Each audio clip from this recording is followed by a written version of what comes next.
ఆకాశవాణి ప్రాంతీయ వార్తలు చదువుతున్నది రాయారావు సూర్యప్రకాశ్రావు.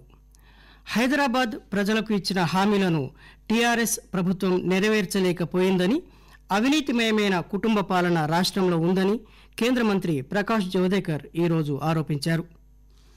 హైకోర్టు స్టే ఎత్తివేయగానే వ్యవసాయేతర ఆస్తుల రిజిస్ట్రేషన్ ప్రక్రియను ప్రారంభించేందుకు చర్యలు తీసుకోవాలని తెలంగాణ ముఖ్యమంత్రి చంద్రశేఖరరావు అధికారులను ఆదేశించారు. హైదరాబాద్ నగరంలోని ప్రతి పేద కుటుంబానికి డబుల్ బెడ్రూమ్ నివాస సదుపాయం కల్పిస్తామని ఇచ్చిన హామీని టీఆర్ఎస్ ప్రభుత్వం నెరవేర్చలేదని కేంద్ర మంత్రి కిషన్ రెడ్డి ఆరోపించారు. ఏదో ఒక ప్రభుత్వం వల్ల రాత్రికి రాత్రి హైదరాబాద్కు బ్రాండ్ ఇమేజ్ రాలేదని టీఆర్ఎస్ పార్టీ కార్యనిర్వాహక అధ్యక్షుడు, రాష్ట్ర మున్సిపల్ పరిపాలనా శాఖ మంత్రి కె తారక రామారావు అన్నారు. జీహెచ్ఎంసీ ఎన్నికల్లో అవినీతిమయమైన టీఆర్ఎస్ పార్టీ అభ్యర్థిని ఎన్నుకుంటారో, ప్రజలకు ఇచ్చే హామీలను నెరవేర్చే బీజేపీ అభ్యర్థిని ఎన్నుకుంటారో హైదరాబాద్ ప్రజలు నిర్ణయించుకోవాలని కేంద్ర సమాచార ప్రసార శాఖ మంత్రి ప్రకాష్ జవదేకర్ అన్నారు. జీహెచ్ఎంసీ ఎన్నికల నేపథ్యంలో టీఆర్ఎస్, ఎంఐఎం పార్టీలకు వ్యతిరేకంగా ఛార్జిషీట్ విడుదల చేసిన అనంతరం ఆయన మీడియాతో మాట్లాడారు. హైదరాబాద్ ప్రజలకు ఇచ్చిన హామీలను టీఆర్ఎస్ ప్రభుత్వం నెరవేర్చలేకపోయిందని, అవినీతిమయమైందని ఆయన ఆరోపించారు. పేదలకు 1,00,000 డబుల్ బెడ్రూమ్ నివాస సముదాయాలు, 1,00,000 ఉద్యోగాల కల్పన విషయం ఏమైందని రాష్ట్ర ప్రభుత్వాన్ని ఆయన ప్రశ్నించారు. కరోనా బాధితులకు అవసరమైన సహాయాన్ని అందించడంలో రాష్ట్ర ప్రభుత్వం విఫలమైందని కేంద్ర మంత్రి అన్నారు. కేంద్ర ప్రభుత్వ ఆయుష్మాన్ భారత్ పథకం నుండి రాష్ట్ర ప్రజలు లబ్ధి పొందకుండా టీఆర్ఎస్ ప్రభుత్వం అడ్డుకుంటోందని, వైద్యం కోసం ప్రజలు డబ్బులు ఖర్చు పెట్టాల్సి వస్తోందని ఆయన ఆరోపించారు. కేంద్ర ప్రభుత్వ పథకాలను టీఆర్ఎస్ ప్రభుత్వం రాష్ట్రంలో అమలు చేయడం లేదని ప్రకాష్ జవదేకర్ విమర్శించారు. केंद्र की जो योजनाएं हैदराबाद में यानी तेलंगाना में लागू नहीं है, उसमें आयुष्मान योजना लागू नहीं है, आवास योजना लागू नहीं है, फसल बीमा योजना लागू नहीं है, किसान और बाकी सब फायदे से वंचित रहे हैं. ऐसे ही इकोनॉमिकली बैकवर्ड क्लास को 10% आरक्षण दिया है, संविधान में संशोधन करके दिया है, लेकिन वो तेलंगाना में लागू नहीं किया है. हम इसकी भर्त्सना करते हैं. सभी जातियों में गरीब लोग हैं, गरीब को मदद करना मिलना चाहिए और गरीब को आरक्षण देने का ऐतिहासिक फैसला केंद्र ने किया, लेकिन वो नहीं यहां दे रहे हैं. హైదరాబాద్లోని ఫిల్మ్ నగర్ సమీపంలో జూబ్లీహిల్స్ డివిజన్ బీజేపీ కార్యాలయాన్ని ఆ పార్టీ సీనియర్ నాయకులు, కేంద్ర సమాచార ప్రసార శాఖ మంత్రి ప్రకాష్ జవదేకర్ ఈరోజు ప్రారంభించారు. అంతకుముందు టీఆర్ఎస్ ప్రభుత్వంపై బీజేపీ ఛార్జిషీట్ను ఆయన విడుదల చేశారు. దుబ్బాక ఉప ఎన్నికల ఫలితమే జీహెచ్ఎంసీ ఎన్నికల్లో కూడా పునరావృతమవుతుందని ప్రకాష్ జవదేకర్ అన్నారు. వరద సహాయాన్ని అందించడం, భూముల క్రమబద్దీకరణ తదితర విషయాల్లో టీఆర్ఎస్ ప్రభుత్వం అవినీతికి పాల్పడుతోందని ఆయన ఆరోపించారు. గత జీహెచ్ఎంసీ ఎన్నికల్లో ప్రజలకు ఇచ్చిన హామీలను రాష్ట్ర ప్రభుత్వం నెరవేర్చలేదని ఆయన విమర్శించారు. హైకోర్టు స్టే ఎత్తివేయగానే వ్యవసాయేతర ఆస్తుల రిజిస్ట్రేషన్ ప్రక్రియను ప్రారంభించేందుకు చర్యలు తీసుకోవాలని తెలంగాణ ముఖ్యమంత్రి చంద్రశేఖరరావు అధికారులను ఆదేశించారు. ఈ ప్రక్రియను ప్రారంభించేందుకు రాష్ట్ర ప్రభుత్వం సిద్ధంగా ఉందని ఆయన అన్నారు. ఈ విషయంలో తెలంగాణ హైకోర్టు లేవనెత్తిన అంశాలపై ప్రభుత్వం ఇప్పటికే వివరణ ఇచ్చిందని ముఖ్యమంత్రి చెప్పారు. ఈ కేసు రేపు విచారణకు రానున్నందువల్ల ఈ నెల 25వ తేదీన రిజిస్ట్రేషన్ల ప్రక్రియను ప్రారంభించేందుకు యంత్రాంగం సిద్ధంగా ఉండాలని ఆయన సూచించారు.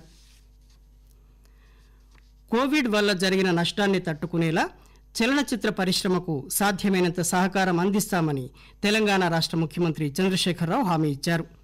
తెలుగు సినీ పరిశ్రమ ప్రతినిధులతో ప్రగతి భవన్లో ముఖ్యమంత్రి ఈరోజు సమావేశమయ్యారు.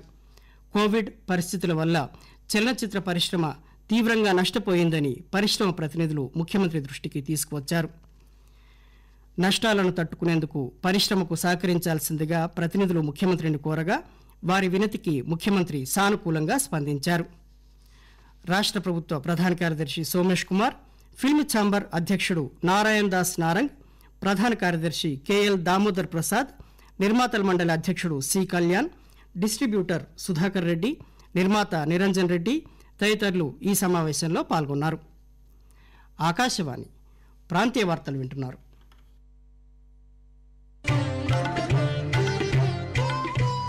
అన్లాక్ అంటే అజాగ్రత్త కాదు, ఆత్మనిర్భర్ భారత్ దిశగా ముందుకు సాగడం. అన్లాక్లో అన్ని జాగ్రత్తలు పాటించండి.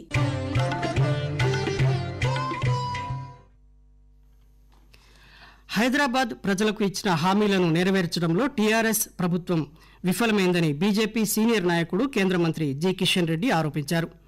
హైదరాబాద్లోని ప్రెస్ క్లబ్లో జరిగిన మీట్ ద ప్రెస్ కార్యక్రమంలో ఆయన పాల్గొన్నారు. నగరంలోని ప్రతి పేద కుటుంబానికి డబుల్ బెడ్రూమ్ నివాస సదుపాయం కల్పిస్తామని టీఆర్ఎస్ హామీ ఇచ్చి 5 సంవత్సరాలు గడుస్తున్నా ఆ హామీని నెరవేర్చలేదని ఆయన అన్నారు. ప్రపంచ స్థాయికి నగరాన్ని అభివృద్ధి చేస్తామని టీఆర్ఎస్ హామీ ఇచ్చిందని, కానీ ఇటీవలి వర్షాలు నగరాన్ని కాలువగా మార్చాయని కిషన్ రెడ్డి అన్నారు. ఏదో ఒక ప్రభుత్వం వల్ల రాత్రికి రాత్రి హైదరాబాద్కు బ్రాండ్ ఇమేజ్ రాలేదని టీఆర్ఎస్ పార్టీ కార్యనిర్వాహక అధ్యక్షుడు, రాష్ట్ర మున్సిపల్ పరిపాలనా శాఖ మంత్రి కె తారక రామారావు అన్నారు.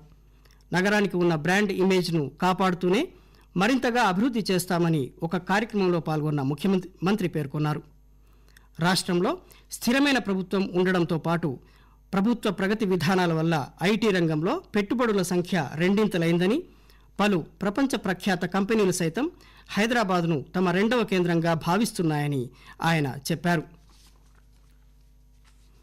కోవిడ్ నిబంధనలు పాటిస్తూ పౌష్టికాహారం తీసుకోవడం ద్వారా కరోనా వ్యాధిని నివారించవచ్చని వ్యాధి సోకి కోలుకున్న పట్నం దిలీప్ కుమార్ అంటున్నారు. నల్గొండకు చెందిన దిలీప్ కుమార్కు 2 నెలల క్రితం వ్యాధి సోకింది. వైద్యుల సూచనలు పాటిస్తూ పౌష్టికాహారం తీసుకోవడంతో వ్యాధి నుండి పూర్తిగా కోలుకున్నానని ఆయన అంటున్నారు. పట్నం దిలీప్ కుమార్. నాకు గత 2 నెలల కింద కరోనా వచ్చింది. దానికి భయపడడం అవసరం లేదు. మంచిగా ట్రీట్మెంట్ తీసుకొని ఎదుర్కొన్నా నేను. ఇప్పుడు నాకు ఎలాంటి బాధలు ఏం లేవు. డాక్టర్ సలహాలు తీసుకున్నాము. మెడిసిన్ పొద్దున, సాయంత్రం, మధ్యాహ్నం అన్ని వాడినాము. టైం టు టైం తిన్నాము. ఇతర రాష్ట్రాల్లో కోవిడ్ కేసుల సంఖ్యలో పెరుగుదలను దృష్టిలో ఉంచుకొని రాష్ట్రంలో అవసరమైన అన్ని ముందు జాగ్రత్త చర్యలు తీసుకోవాలని ముఖ్యమంత్రి చంద్రశేఖరరావు అధికారులను ఆదేశించారు. రాష్ట్రంలో కోవిడ్ 2వ దశ వచ్చినప్పటికీ తట్టుకునేందుకు అన్ని చర్యలను ప్రభుత్వం తీసుకుంటోందని ఆయన అన్నారు. ప్రజలు అప్రమత్తంగా ఉండాలని, స్వీయ నియంత్రణ మార్గదర్శకాలను పాటించాలని ఆయన కోరారు. హైదరాబాద్లోని ప్రగతి భవన్లో కోవిడ్ నియంత్రణపై ముఖ్యమంత్రి సమీక్షా సమావేశాన్ని నిర్వహించారు. ప్రభుత్వ ప్రధాన కార్యదర్శి సోమేష్ కుమార్, వైద్య ఆరోగ్య శాఖ ముఖ్య కార్యదర్శి ముర్తుజా రిజ్వీ, ముఖ్యమంత్రి కార్యాలయ ముఖ్య కార్యదర్శి ఎస్ నరసింహరావు, కార్యదర్శి స్మితా సబర్వాల్, ఆర్థిక శాఖ ముఖ్య కార్యదర్శి రామకృష్ణారావు, వైద్య ఆరోగ్య శాఖ సంచాలకులు శ్రీనివాసరావు, వైద్య విద్య సంచాలకులు రమేష్ రెడ్డి, కోవిడ్పై ఏర్పాటు చేసిన నిపుణుల కమిటీ సభ్యులు గంగాధర్ తదితరులు ఈ సమావేశంలో పాల్గొన్నారు.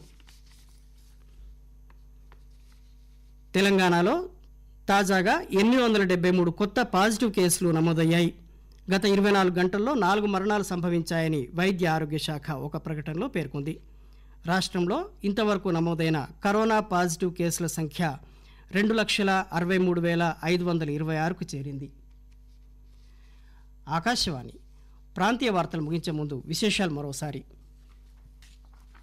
హైదరాబాద్ ప్రజలకు ఇచ్చిన హామీలను టీఆర్ఎస్ ప్రభుత్వం నెరవేర్చలేకపోయిందని, అవినీతిమయమైన కుటుంబ పాలన రాష్ట్రంలో ఉందని కేంద్ర మంత్రి ప్రకాష్ జవదేకర్ ఈరోజు ఆరోపించారు.